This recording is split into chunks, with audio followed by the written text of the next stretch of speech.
So welcome everyone. Thank you for joining us for this LTIV facilitator meeting. And so we are going to speak today about facilitating listening circles. We are going to recap some of the basic things, but also maybe take some more time on some details or some aspects that we don't usually cover. And so what I will be doing first is just listing the aspects that Trevor and I have identified that we want to expand on and discuss, and share some thoughts on these. I will probably be speaking a bit more, but then Trevor can interject anytime. And also because we are a small group, if you have any comments, feel free to join in. We will keep a large amount of time for discussion and more of your input for the second half of this. And we are hoping to limit this meeting to an hour, right? Until 4:30 p.m. Eastern time. So here are the different themes that we want to mention. First, maybe the need for facilitation consistency and standard practices. Second, the significance and process of rounds of circle sharing. Sometimes there's some misunderstanding. The speaker-listener relationship. The active presence of the facilitator, and also the background presence of the facilitator. The role of a creative and spontaneous focus. The presence of silence and the listening to the spirit within the circle, and then the role of second and possibly third rounds, which are different from, the questions themselves. The role of an indigenous elder in the context of a circle. And then we will more have a kind of question and answer time. But again, feel free to jump in on any of those points. Do you have maybe like pressing questions or themes that you would want to see addressed that I haven't mentioned in this list? No? Okay. And so maybe also because we do have some people that are really new, like Nicole, for example, who's hasn't facilitated, or Prakash, who I don't think he has facilitated listening to indigenous voices circles before. I'm just going to give a very, very quick overview, and then I'll go through the points I've just mentioned. So what happens ideally is that people read the content about a session, and then they come prepared to the meeting with their answers already to the questions that are have been attached to that session. And so there could be a presentation on the session, there could be an elder speaking, a part of more of a content on this, but people have already prepared their answers. And so when we start a listening circle, the facilitator who's in charge is a participant as any other one, right? Except, of course, they want to have to make sure that the dispositions of everyone are of listening and keep track of time. So that's really the most basic thing, keeping track of time, but also being a participant like any other. So it is not necessarily difficult, but you do want to have a bit of a touch to facilitate search circles. And sometimes, of course, you have, the plan to have a meeting with certain time for presentation, maybe, an hour with listening circle with 20 minutes per question. But then, like maybe you finished the first part a bit late, or maybe sometime someone is taking more time to speak. And so that's where a facilitator is really, really helpful to make sure that the process is smooth and that we adjust as a group to the different constraints. So the first point we wanted to address was the need for facilitation consistency and standard practices. And there's a bit of a description in the Listening to Indigenous Voices guide. But then I guess with practice, everyone has also adjusted to their different contexts. And so the question is, do we have a common understanding of what LTIV group facilitation entails? And also, what are the dangers of LTIV facilitation inconsistency across groups? And this has been discussed in different circles, but I don't think we've really addressed this in here. And so if you have any worries or things that you have noticed in this regard, I think that it could be good to share about this right now, like just what we've. But I'll give my take, and then Trevor, of course, give also you have more experience than I do on this. But I think here we want to make sure that the facilitator, for example, doesn't take its role as a teacher, and sometimes that could be a tendency to think that because you're in charge, you have to speak a lot, whereas really here it's trying to have everyone in a listening disposition. What else have we heard about things that traits that could be not really good? I guess being too rigid with the process, even with time, you don't want to be maybe harsh in the way that you tell people maybe that they're almost done with their time limit. Sometimes some people go a bit off tracks in the listening circles. Maybe they speak a bit too long, or maybe they actually are not really on the spot with the question, and that's fine. And so it's really a mix between some structure, but also obviously flexibility and adaptations to the people. we, I think, of course, we want to maintain a listening disposition, but by being a bit too harsh with that mission, we could also like prevent it from happening if we were a bit too strict. Do you have something you wanted to mention on this, maybe specifically, Trevor, on the dangers of not having consistency among Well, facilitators? I think, it's been brought up to me a couple of times when, especially when you're you're part of a series. So you're not just meeting one time for one session, but say you're meeting throughout the whole guide or just a handful of sessions. So if you're in different groups over that series and you have, say you're meeting 4 times and you have 4 different facilitators, um, in 4 different groups over that time, you really get a sense of so people have come to me saying, like, sometimes, like, they didn't have good sharing in their group because of maybe because of lack of facilitation of the facilitator. They were letting certain people go off, on tangents too much and not really being proactive and trying to, stay on focus and stay on time. And then others had, there were other times when they had really good facilitators. So, to try to, like in grade school or high school, we say, my grade 7 teacher was great, but then I have my grade 8 teacher was, not so great. So we're looking, to have a consistent sort of experience across each time we meet within a series is really key, especially in the context of listening to Indigenous voices, where the nature of the sharing can be very sensitive.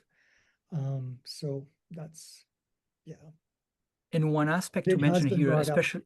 The inconsistency facilitation has been brought up, and it really affects the experience of people experiencing that. And one aspect that could play a role, I think, is the difference between meeting in person and meeting online. Okay, Monique, I'll just finish on that point and let you speak.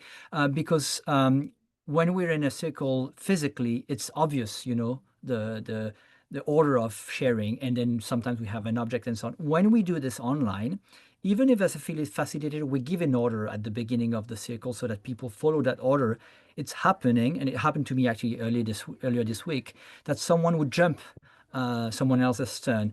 And I think here also, like, how do you manage? And sometimes it could be maybe not such a big deal, and so we go with it as long as everyone has a turn. But the experience of the facilitation, and especially if you're going through a whole series and you have some of the sessions done in person and some others online, I think as facilitators, it would be our role to try and maintain a similar standard throughout the series. Yes, Monica? Sorry, Stan, did you want people to sort of have a conversation now, or did you want Ah, to have like a presentation and then Q&A? no, I I think I know think I it's jumped very in a good bit.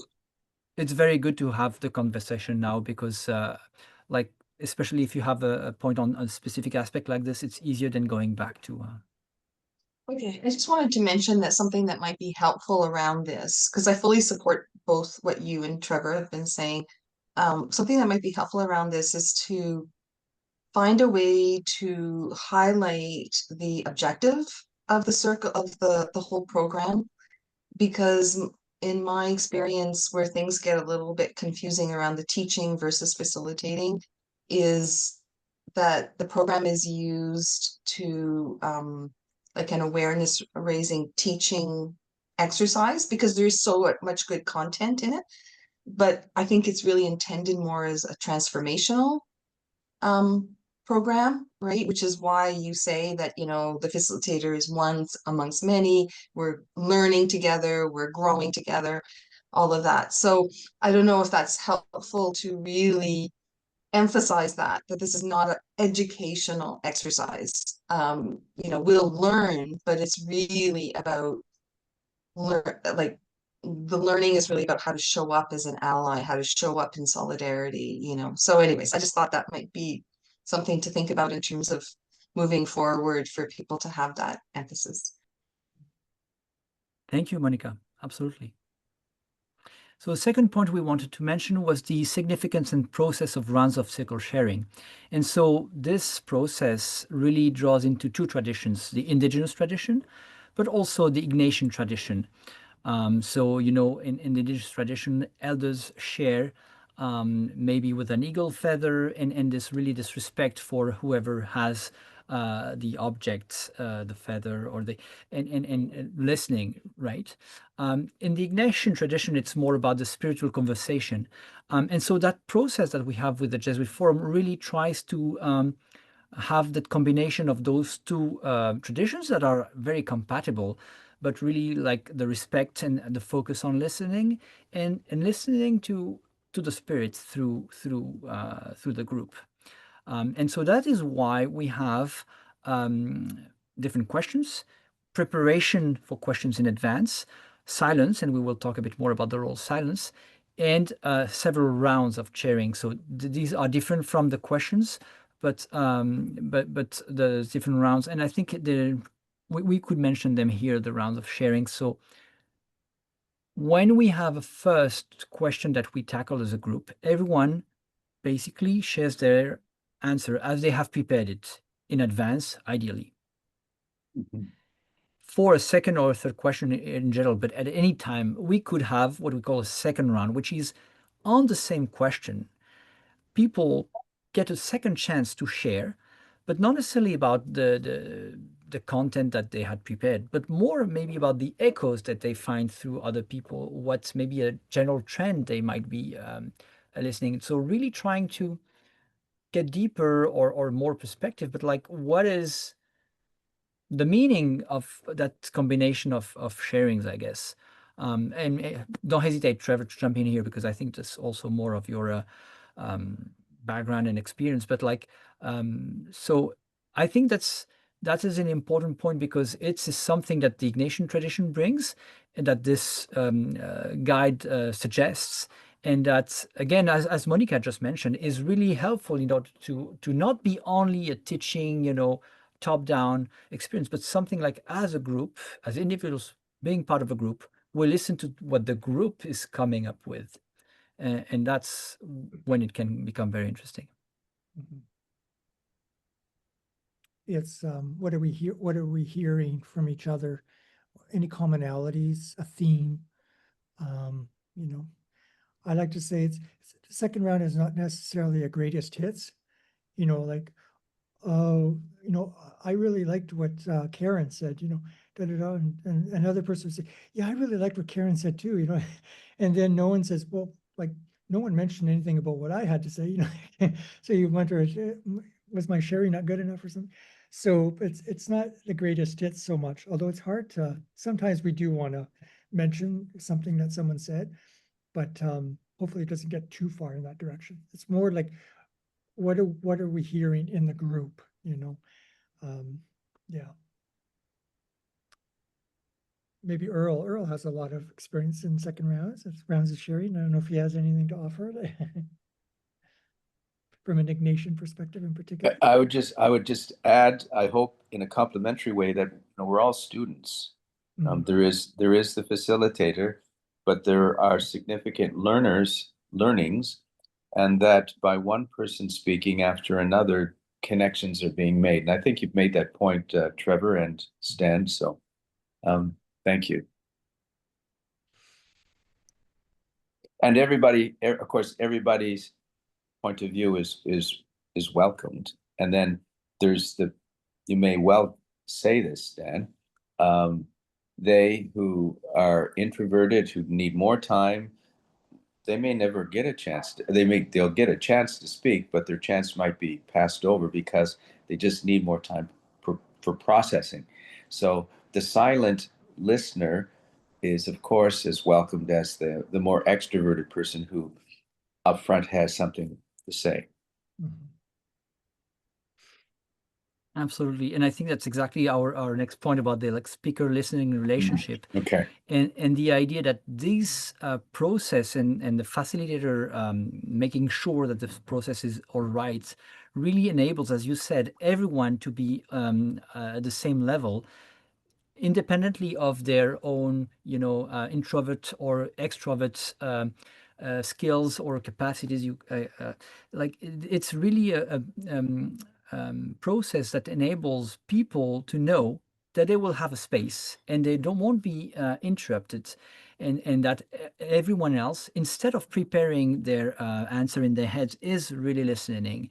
And so I think it levels maybe people in terms of they all get the same opportunity to share, even though someone might not have a big voice in general, like they have the same time. And that's really a way to give everyone a chance, and also as a group to benefit from everyone's perspective, because sometimes the people we don't give a chance uh, have a great input, and so did you want to speak, maybe, Trevor, about the characteristic of a prayerfully listening presence and prayerfully speaking presence as well? Well, it's a difference, like, prayerfully listening, like it's, you could say spiritually listening, deep listening. Not just, when we're listening, when we're not speaking, it's not a time to prepare for what I'd want to say, which is often what I do, but it's really just being fully attentive to the speaker. In, I guess you could say, a spiritual way, in a deep way. You're other centered, and then when prayerfully speaking, I mean, I guess it's being able to speak spontaneously. Like, we're preparing what we want to say, but we're not writing it all down. Like, we're speaking as the Spirit directs us, I guess you could say. And we're not debating, we're not, trying to put our truth out, well, in an argumentative way, or in or positional way. We're sharing, how we've been moved from what we have heard in listening to Indigenous voices. So I don't know if that makes sense. I guess in in our faith context, it's ultimately, as listeners and as speakers, we're listening and speaking through the Holy Spirit. I get, the Spirit, as the Spirit moves us, and or as the Creator, so it's not preparing. This is, like an hour before we meet, I'm going to prepare what I want to say, and then an hour later, I give it as I prepared it. It's speaking from the heart, I guess you could say, another way to put it, and listening from the heart. Yeah. Yeah.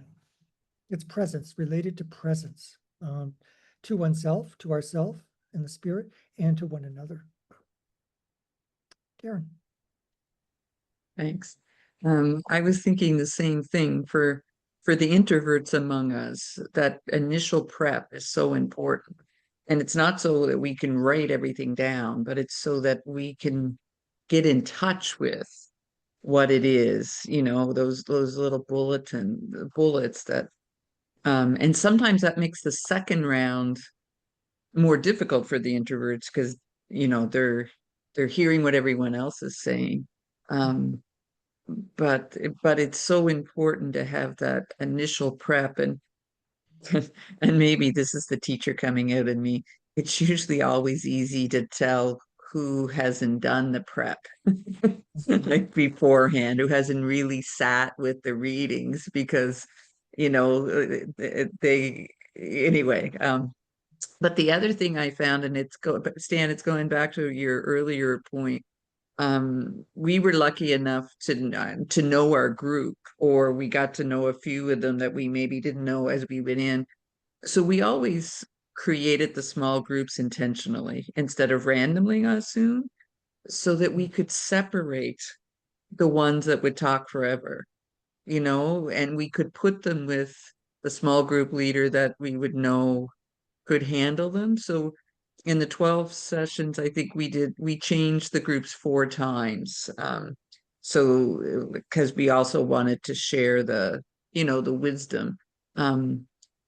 But it was a real intentional thing to say, okay, who's going to be in this group that will be able to manage this person that, if not managed, would correct everyone, would use up all the time, would tell everyone what the right answer is. So it's, as you get to know people, if you don't going in, I find that that's a helpful little tool. I don't think we ever confessed that we did that. They kind of looked like they were more random, but they were not random at all.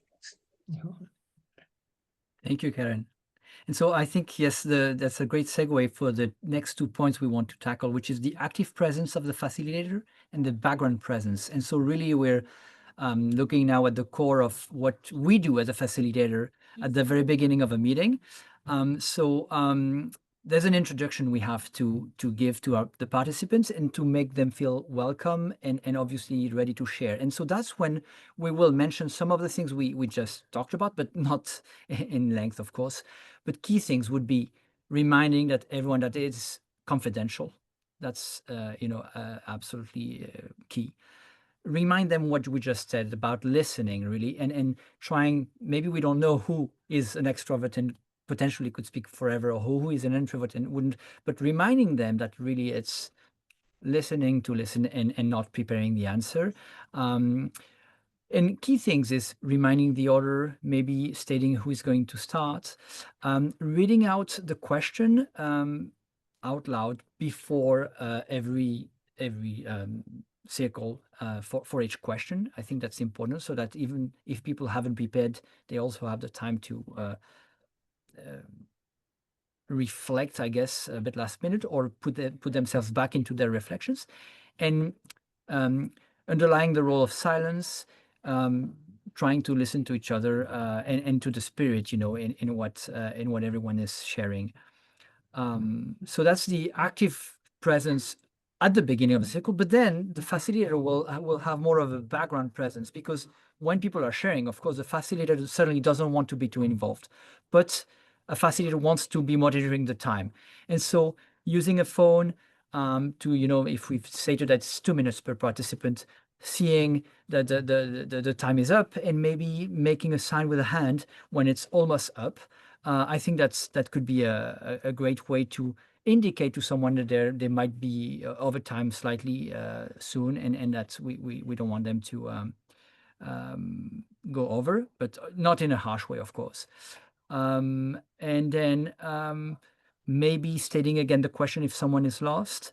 And so that background presence, I think it really comes from the introduction at the beginning, and then people know the structure, but we obviously want to tame it down, and they know we're here, but we're not, vocal, I guess, during the sharing time, because we want to leave room for people to listen. Yeah. Do you have any other comment, maybe, Trevor, on the active presence or background presence of the facilitator? How to No, just keep him, that sentence facilitate. I think we all know this, but it's just basic. It's a glorified timekeeper, but sometimes we have to keep, we want to be present as like another member of the circle, but we have to be mindful of time and warnings. And really the hardest thing is keeping people on track. Like, what if someone is way off 2 minutes or 3 minutes, or is not even reflecting on the question? You don't want to cut someone off right away, but you want to try to, but after someone has finally concluded, even when they're off on a different question, like what they're just sharing whatever's in the top of their head, you might reading the question again. So just to get everyone back on track. So you might have to, read the question 2 or 3 times, depending on if things have gone off track. That can be hard, especially trying to curb someone. So that's the active part. Yeah. And from the more experienced facilitators in our meeting now, do you have anything in mind that we might have missed on that introduction at the very beginning of sharing from the facilitator, and then the kind of more background presence? Do you have any comments or any maybe even tips on things that that you would suggest to? We have a couple of beginners as well. Yes, Earl. Well, I at times I have found it important, helpful, to anticipate when someone's going to go overtime or just talk randomly by saying, like, I'm designated for today to facilitate. And in my experience, sometimes people are not as time conscious, and sometimes people are not as able to keep focus on the theme. So with your knowledge and with your permission, it may be that I'll intervene. I'll do that rarely, but there may be a cause. And I thank you. So, that has at times been helpful. Let them know ahead of time that you may be coming in that way, That's right. and to ask forgiveness in advance. Yeah. And of course, in the manner that I relay this, introduce it, they'll know whether they can trust that, and whether I'm acting on behalf of the common good for the group. Mhm. Yeah. Thank you, Earl. Okay, Maybe that's I can bring beautiful. in this part, it's because it's related, I think. It'll be in our handout, it's how to respond as a facilitator to someone who is sharing emotionally, or with some strong emotion, and how do we respond to that in a way that people feel heard and acknowledged, but yet it doesn't take away from the momentum, I guess you could say. So I think in some cases it's good to pause the momentum of the circle without just pausing it, not breaking it. And so how do we do that? And some are more naturally better gifted in that than others. But we do have a few points in the handout of how to, like if this is happening, such as expression of deep sadness or deep even anger, gently acknowledge that, not gently acknowledge it, and pause the circle, and try to pause the next person from, because sometimes it happens where someone is sharing in such an exceptionally deeper way, and then the next speaker begins right away, and it's just very jarring. So how can you try to create space to let that circle sit with the exceptionally deep sharing, and we want to be accepting of what's being shared and supportive, and not just reactionary to it, but giving a sense of acceptance and support, and then and giving space. Space is really key, for that. So, yeah, Nicole. I appreciate. I'm one of the newer ones, so I'm in the very much learning process of this.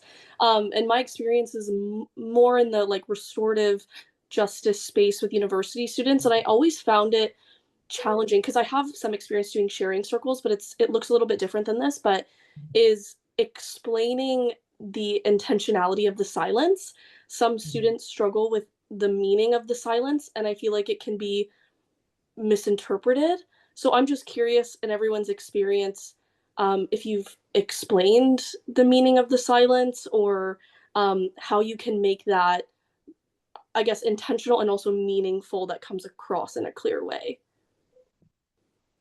Like in contrast to awkward silence. Yeah, Yeah. like, because I just feedback from students is, some students were like, "Oh, that was really powerful." I was sitting there and I was reflecting, and then you hear another student, "Oh my gosh, it was so quiet," and it was just like, it seems like there was lack of clarity in what that silence was for, if that makes any sense. So I'm just curious if anyone has any experience with that and how you almost clarify or communicate that, what the silence is for. Mm.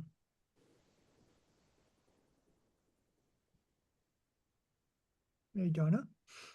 I think it becomes like the elephant in the room when there is a person who's upset and you don't want it to become that way, where everybody is staring and wondering where we're going from here. The best thing is to acknowledge it. If you're going to have a moment of silence, just acknowledge that we have some diversion here from what we're really talking about. And obviously, we need to think about what our friend is saying and why she or he is saying it, and perhaps we can help her or him get through that.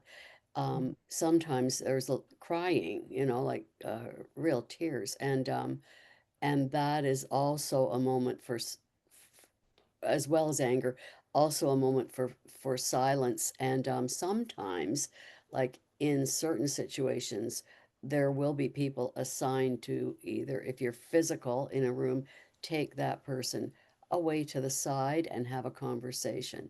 And then the circle goes on after a minute's pause to acknowledge that we have a very upset person here and we need to pay attention to those kinds of things. We can't just let it hang out there.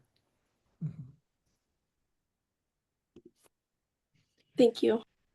And it could be just as simple as a facilitator, after that person has shared, but before hopefully the next person shares, just simply say, like, really kind of press the pause button and just say, let's take a moment of silence just to reflect on that.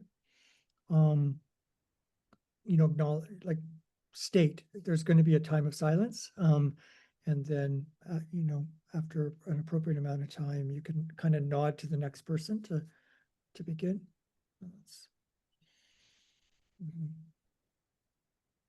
Thank you. So I think it really touches on the last 2 points we wanted to mention. And first one is the role of this creative or spontaneous focus. So as a facilitator, we also obviously have the freedom and even the responsibility, I guess, to adjust to what is going on. And so sometimes, we could decide to change the questions based on the sharing, or even based on just time limitation.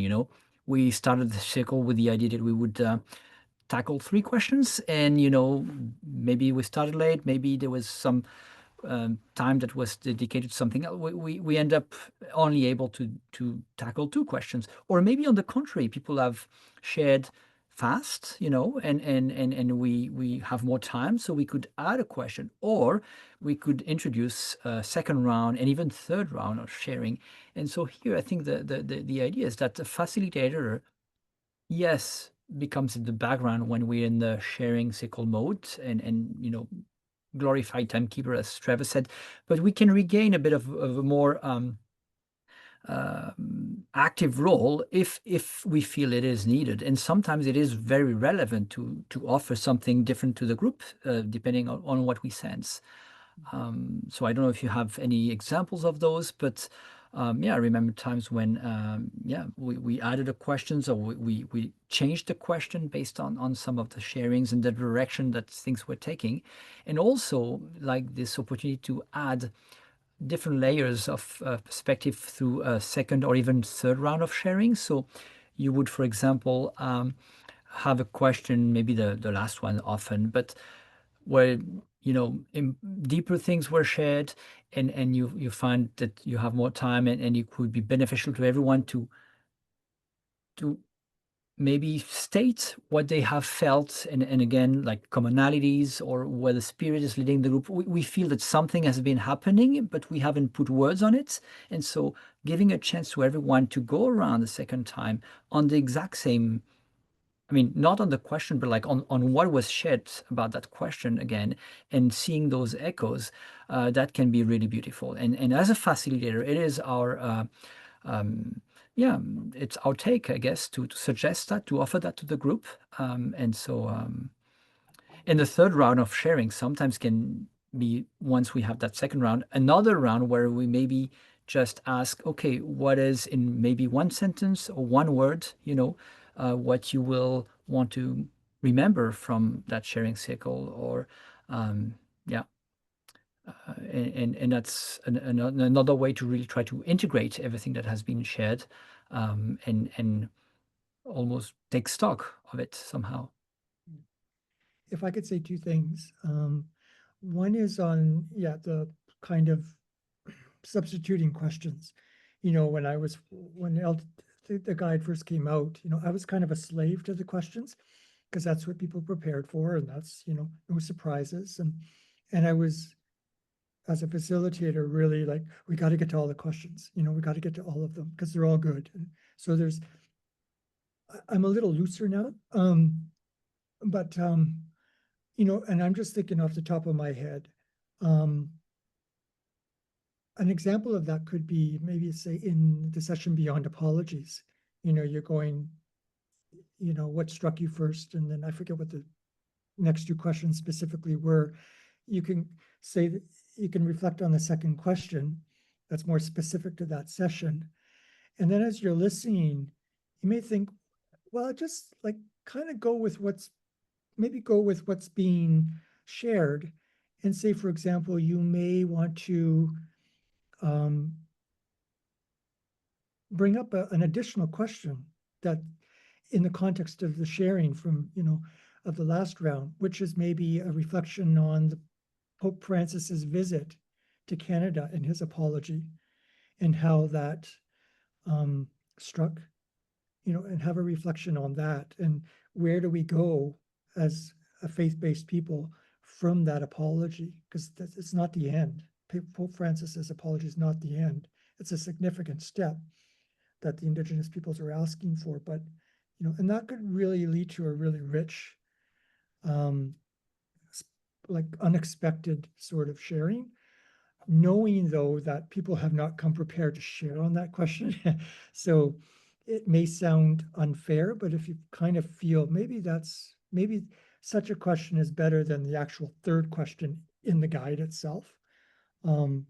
I've done that, knowing though that people are not prepared to share on that. But it's like when you listen to an interview on the radio, you can tell the interviewer, when he's just reading out his or her questions to the interviewer, you feel he's not listening to the answers. He's just going through his list of questions. But a really good interviewer it's a conversation. It's a back and forth. So not being afraid as a facilitator to kind of read, I think this kind of question that's not in the book could really deepen what seems to be taking place in this conversation. And just the second is around the third round. That may be new to a lot of you. A third round is more, well, there's different interpretations, but what I'm thinking of now is, what are we leaving with? Not simply what I've heard from the first round, in the second round, but the third round. What are we leaving with as a group, or in a faith-based context? What is the Spirit? What is God saying to us? What are we being? It could be action oriented. What are we, from our conversation together in the first and second round? What do we feel called to do, or what do I feel called to do as a result of this sharing? So it's more future. Like after I leave this circle, how do I feel we or I am called? Like, how has this changed us? Not simply what we heard, but how am I called to? There may not be time for that, but that Yeah. Especially for groups that are in the midst of communal discernment, you know, that's a good, that third round is really critical, you know. Maybe before opening to more back and forth in questions and answers, just we didn't really mention it, but maybe it was obvious that obviously people part of the circle have the opportunity to share, but they're not forced to. They can always pass, and that's something important to mention at the beginning. And so, as Trevor was saying, if you come up with a different question, some people, you know, they might be taken aback a bit, and remind them that they don't have to share, or we could change the order. Maybe someone doesn't want to share right now and they pass, but they can be given a chance to share at the end of the circle. I mean, the circle is here to be helpful, but sometimes, of course, we can, you know, adjust a bit as we are suggesting here. And same thing with the silence. The silence, it was good, the discussion we had on silence just a couple of minutes ago. I think maybe one way to look at it is also to say, like to not be afraid of it, but like to use it, because it helps us to put ourselves back into a listening disposition, ready for everyone when they share. It's also a way to digest, you know, and to listen to others, but then also to listen to what it generates within us. And so there's really different degrees somehow. And so in exactly what Trevor was saying about second and third rounds, these are really to help us listen to a first content from the session, then what people share about these, but then also within us, what it all stirs up or what it generates, and so I think this is, I mean, depending on the context, the faith context and so on, but these are all ways to present the silence in a constructive, interesting way. And some people might not be accustomed to using silence, but it might be a time of discovery also, those circles to really be able to see what silence can bring. So do we want now to have maybe more questions and answers on the specifics of those listening circles with LTIV, or even we could expand on listening circles in general? If anyone has, yes, Erin? I wanted to ask at the beginning, I thought you mentioned two voices. You mentioned the facilitator, the active presence of the facilitator, but I may have missed it. Did you talk about the passive presence? I didn't hear reference to that. I wasn't sure what that meant. Yes, it was contrasting maybe the introduction that the facilitator will give at the very beginning of a sharing cycle, where as a facilitator we would recap that it's going to be confidential. We're going to share in an order. We're going to maybe have 10 seconds of silence between every contribution, and tackle first question. So when you kind of actively explain to people what's going on, what's going to happen. But then once you have done this and explained, you know, about time and how you're going to maybe tell them that they might be up, after that, it's really more passive, because you don't want to be any different from any other participant, except if someone is about to speak for really too long, you know, or if you see an opportunity to change a question and offer a second round. But apart from that, you're really in a more passive mode as anyone else. You're on the watch, of course, to make sure that these dispositions are well maintained. But in an ideal case, you don't intervene in any other way than any other attendee. Thank you very much.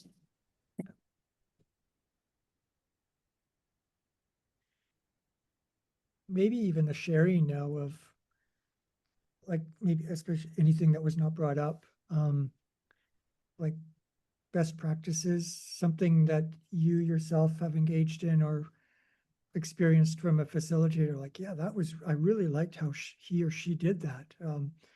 Or even any common challenges, you know, besides, you know, kind of emotional sharing, which can be difficult, or someone has said something very triggering, even offensive. How do we, you know, have you had any experiences like that where, as a facilitator or just in a member of a group, you know?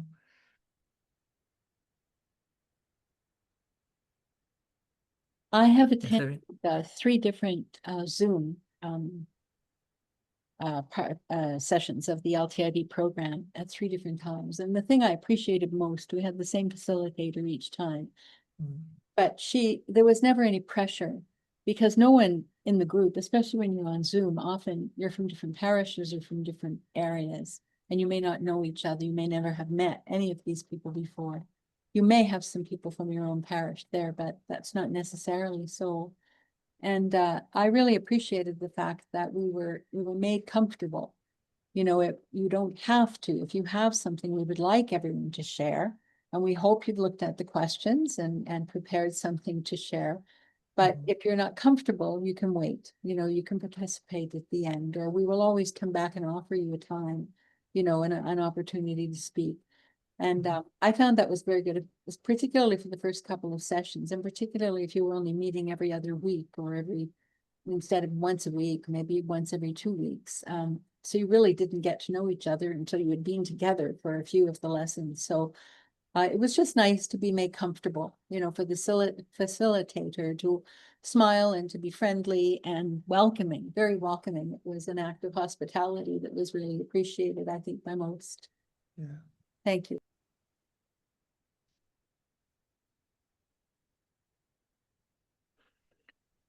I think that's a very important aspect that you're mentioning, Erin, because a facilitator who will be welcoming, maybe speaking softly, slowly, respectfully, you know, and really creating a space, a safe space really for everyone, because this is what it is about. Will that will really make the sharing and the conversation fruitful. And you know, I think if you have been welcomed into such a space in such a way, there will be less crosstalk.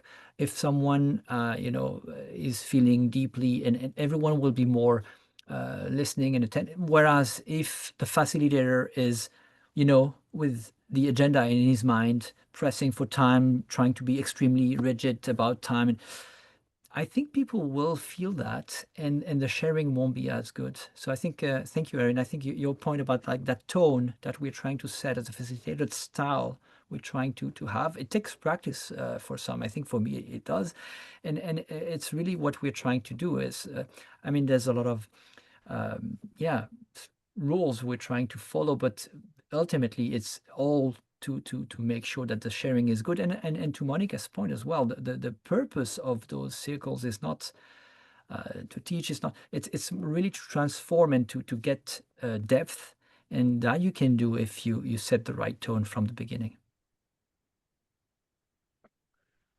I have a question, maybe, and that is, if you're having a series of circles, so, you know, you're meeting for 3 or 4 times, over, you know, through 2, 3, 4 months, in your experience, would it be better to have the same groups or a new group every time? I guess there are pros and cons to both, but I'm just in your experience, what?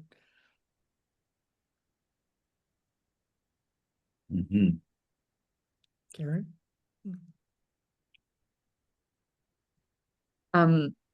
When we checked with our group to begin with, they didn't, and we did all the sessions online, and we did it once a month. And their response was, we don't always want to be with the same people for the whole thing, but we'd like to be with them for a couple of times so that we could get to know each other better, like, you know. And so we left people in a group for 3 consecutive times. And then we switched them to a new group, and we left them there for 3 consecutive times, and then to a new group. So, you know, that way, if there was someone in the group that was maybe more difficult or more challenging, the whole group, like, you know, they weren't there. They knew that things were going to switch. There was light at the end of the tunnel. Yeah.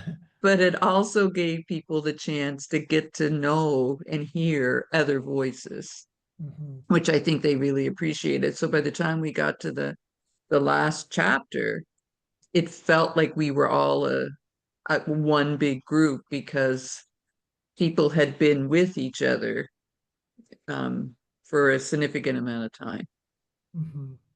But not the whole amount, yeah, but not the whole time. Yeah. yeah. Mhm. Nicole?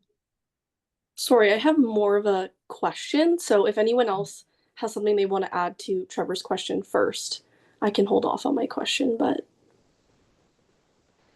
I was just wanting to ask the group, considering I have more experience in the university community, there are a lot of instances there's a lot of difference in opinions.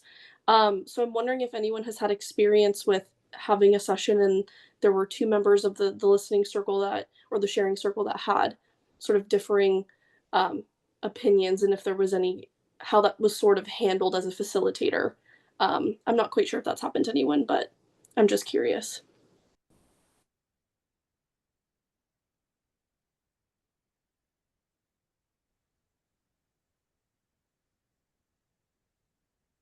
Donna? Well, my sessions are all virtual. So they write to me and I read everything. I read all the time. I want to make sure that they know that I'm present and always interested. However, in my last session, one person somehow developed the idea that it was a job of hers to convert all Indigenous people to Catholicism. And it was really difficult to, I didn't want to, I didn't want to turn her away. And no one else was commenting. Like we all read each other's writing and then I respond to them. So I phoned her. I took it, I handled it personally. I had her phone number and I called her and we talked about it. And I handled it as gently as I could, that that was not the goal. And this was early in the session, so she didn't quite understand the, you know, the mindset of Indigenous people in terms of Canada and where they had come from and where they hoped to go. It was actually received very well. So we got through that, but I chose to do it personally because I didn't want to embarrass her in front of the other people. And I think she would have been embarrassed. So there's certain things that you have to sort of assess it yourself, whether it's something you address right there in writing to everybody, or if it's something that could cause a lot of embarrassment, you handle it separately, either through a private email or through a phone call. Mhm. Thanks, Donna. Thank you so much. Monica? Yeah, that's I think that's something important to think about is when people have different ideas. And I know for the groups that I facilitated, there is a tendency to want to problem solve. You know, like when we talk about topics around, water, like it's a kind of a current topic, and so people will be talking about, what can we do? And a lot of people, I find their default is to speak with their head and to think about like what can we do. But as a facilitator, what I always did was I always tried to bring the group back to what the purpose of our gathering is, and the word listening. We're here to listen and receive and share from our hearts. And also most recent group that I had, we had already stated clearly as a group that we were going to do this and then talk about action, that we are going to like complete the whole series and then talk about action. So it was also easy for me to say, that's something that fits really good with the action portion, but right now we're still staying with this. But even if I didn't have that, excuse me, like I personally, as a facilitator, always just try to shut down before it even becomes a thing, any kind of talk about we should, or I think, or, you know, that it shouldn't be like that, or the government should, or any kind of talk about like anything outside of a person's personal, like sharing around what this means to them, what they're hearing, what they feel called to, the stuff that we know is part of the program. So that's how I would manage it personally. Thank you. Just on page 11 of the guide, it's a process for dialogue. So it's basically describing a lot of what we've been saying. Near the end, it says, this process can foster creativity and possibilities for justice and reconciliation. Often there's a tendency to debate or seek clear, simple solutions.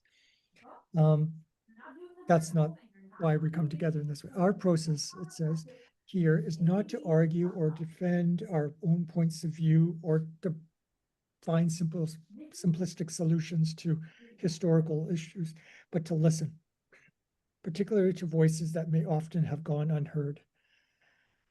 Indigenous voices, of course, but also voices within our circle. So the purpose is to listen in a heartfelt way. Just a point for emphasis, perhaps. Listening is a being with gift. It's not a doing. The being with and the listening needs to precede and create the foundation upon which action may or may not follow. And I'm hearing that through much of our conversation this afternoon, and I'm glad to hear it. I also I don't know I'm struggling with myself to understand if this is a bias, this is a negative prejudice, but I just, as an observation and my experience of being with Aboriginal people, First Nations people, they're often not very time conscious, and they're often they speak in a circular kind of manner, which is fine, but the manner, the storied gift that they offer, will find it difficult to be bound in some of the structures that we're suggesting. It happens. I've seen it. It can happen for the good, but it's a little more of a challenge. So that's my experience. I'll leave that as a comment. Thank you. We actually didn't tackle the point we wanted to make about the role of an Indigenous elder. Maybe that could be the last thing we mentioned. Maybe after Monica's comment. No, I was just going to say exactly what you said, Stan. That was on your list. Exactly. Maybe if I could say a quick word about that. So when we come to next month on organization, we could talk about the role of an elder in our series. And do we need an elder in our series? And of course, it's wonderful if we can, or knowledge carrier, it's wonderful if we can, but what if we can't? What if you're in an area or you don't know any, any Indigenous leaders in your area?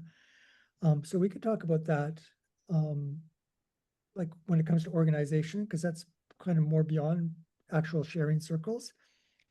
But, what about the role of, if you do have an elder with you, can that elder or knowledge carrier be part of a small group? And we had that. We were up in Anishinaabe Spiritual Center for an environmental NGO and Indigenous leaders kind of workshop, we'll call it. We had small groups, and we had a number of knowledge carriers with us, and most of them took part in our sharing circles. And what happened in, like, say, my group is he sat there and he listened, and he was a presenter, and he was he provided ritual as well and stuff, such as the sunrise ceremony. but he was there and he spoke last.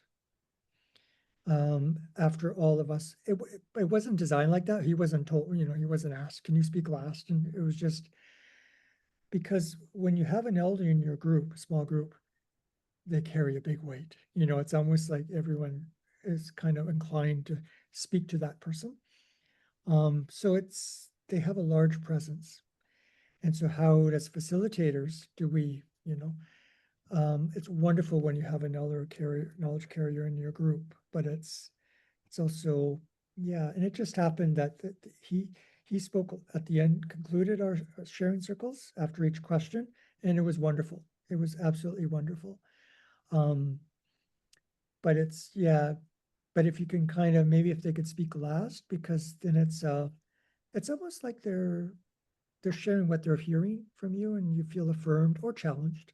I don't know if any of you have had experience with another knowledge carrier in your small group, and how that affected the sharing.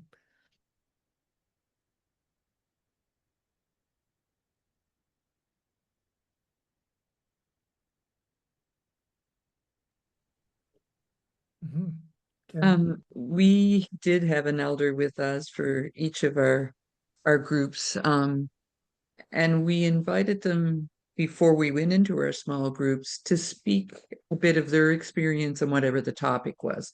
And we switched our elders because we were doing it all across Canada for our congregation. So we tried to get elders from different areas, and it was always kind of like that, needing to trust the spirit and let go of control, kind of like what Earl said, because we never really knew how long they were going to talk, what they were going to say.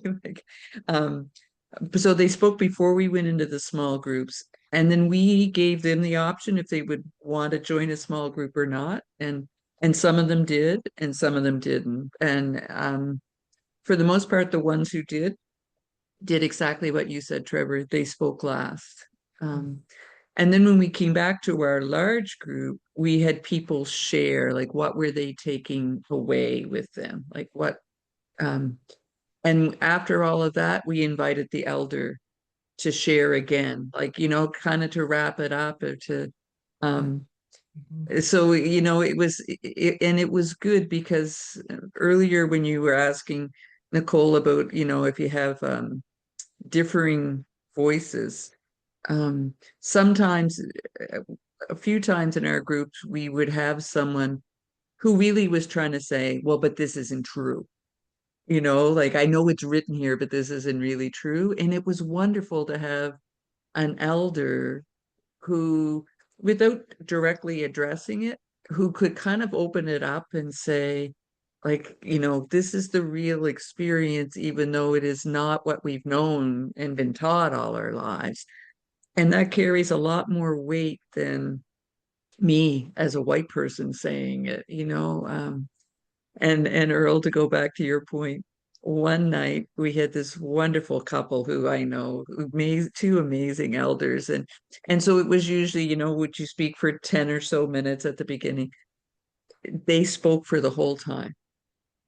And I was like losing my mind, thinking people are going to be crazy, but I couldn't cut them off because they were just, it was incredible. But I thought, and it might have been like week 4, and I was like, oh, like the group is going to be livid. And I saw a couple of them the next day, and if anyone was going to be livid, it was these two would have been leading the way. And so I was like kind of holding my breath, and I said something like, well, that was like not a planned thing, because of course everybody had the questions prepared, but we didn't even get to small groups. Anyway, and she said to me, oh, but it was like we were in the presence of God. And I was just like, okay.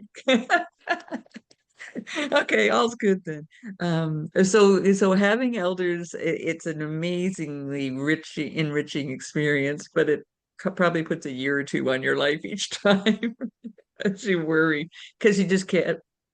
It's unpredictable and uncontrollable, and exactly the way it should be, I think. That happened to me one evening, and it was very at St. Peter's Parish. Yeah, I'll never forget that. But the thing was, I was mindful that a lot of people don't know any Indigenous, they have no Indigenous persons in their lives. So this is their one opportunity to have a conversation with them. So I didn't want to like cut it off, because if that's what it would have felt like, just cutting it off, and we got to go into small groups, and it's just, there's no ands or buts about it, you know. And I just felt it was only once, but I don't regret it. But you know, Monica. Yeah, just to comment on having elders in small groups. I mean, my experience with that has been very much like you, not like you shared, Trevor, but what you sort of speculated it could be in terms of them coming in and people seeing them as the expert. Like any small group that I've been in, it became a workshop with the elder, and people were very tentative to share. And one occasion where people were a little bit more experienced and knew the elder better. So they did share, but even then it became kind of this like exercise of a stamp of approval at the end, that people were looking to be like affirmed. It's like, did I get it right? Kind of. And for me, it was very disconcerting, because it just went against, I thought, what the whole point of the listening exercise was. And it wasn't because of the elder, it was because of us, you know. And in one group I was in, the person who was facilitating said, I think the elder should start, you know, with like, and the elder was kind of upset and said, well, why? Why are you starting with me? And so it became this like super awkward, like the elder was trying to call out this deference we had, right? And which I think was a really good thing, but it ended up being this really awkward moment. So I'm personally, as a facilitator, am very, very reluctant to have elders in small circles, especially if I'm not the facilitator. Because and if it's not a strong facilitator, I think that it could really derail the process in a damaging way. In a damaging way, if people like just don't even realize kind of what their behavior is. And I've also seen where elders have kind of chastised people, where people have shared, and then the elder has basically called them out and said that's not like, so then people didn't come back. Like it's I've seen it kind of go bad in all kinds of ways. Sure. So in the small circles, but I really like your suggestion, Trevor, about picking this theme up again next week, next time we meet, about the organization in general. Like what would be a good way to involve an elder, and how do we prepare for that? And if we did want them in the small circles, or if they asked to be, I've had that too, where we didn't invite them, but they asked. So then what do you say? No? Right. So like, how do you deal with all of that? I think that could be a really fruitful conversation next week, next time, and then we could all be like really much better prepared to have like a much more rich, and maybe not take quite 1 or 2 years off our life if we're talking, because I think it's valuable. I really, really think it's valuable, but to understand why are we doing it, and then how do we do it, and how do we set ourselves up for success, for everyone's success. Yeah. Thank you, Thanks for Monica. Thanks for sharing those experiences. They're really, you know, like it went well for us, for my group, you know, last week, but doesn't mean it always goes, you know, but I'm being mindful of time because I see it's already almost 4:45, and we had said we would finish by 4:30. But I think it's thank you, Monica, for suggesting we touch base on this next time. So the next meeting is on November 6th. You'll have the reminder via email. And the last thing we wanted to mention is that we're now talking about the theory of facilitating circles, but we also want to offer practical experience, if you want, in facilitating. And we might have opportunities to facilitate LTIV circles in the future, because we are going to have a couple of online sessions.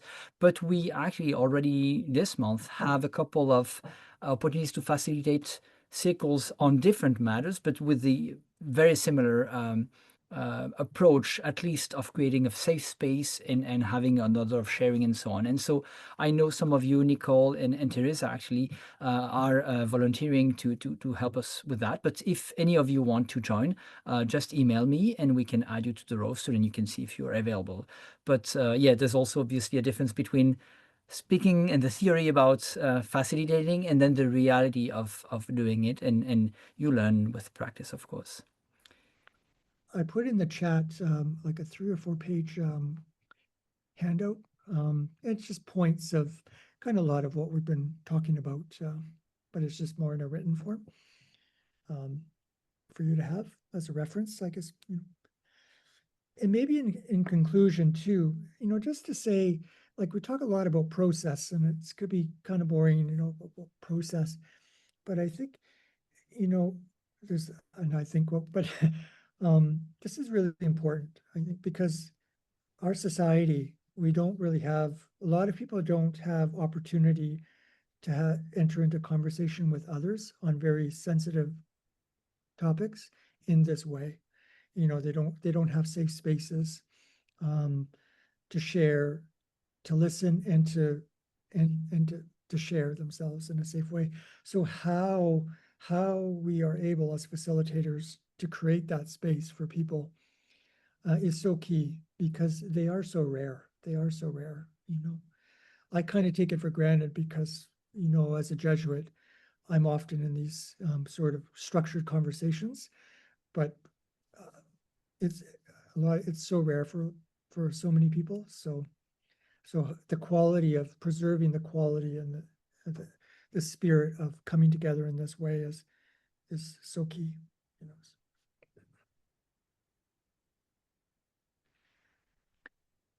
Thank you everyone for joining, and have a wonderful evening, and see you in a month if you're available, or even before maybe.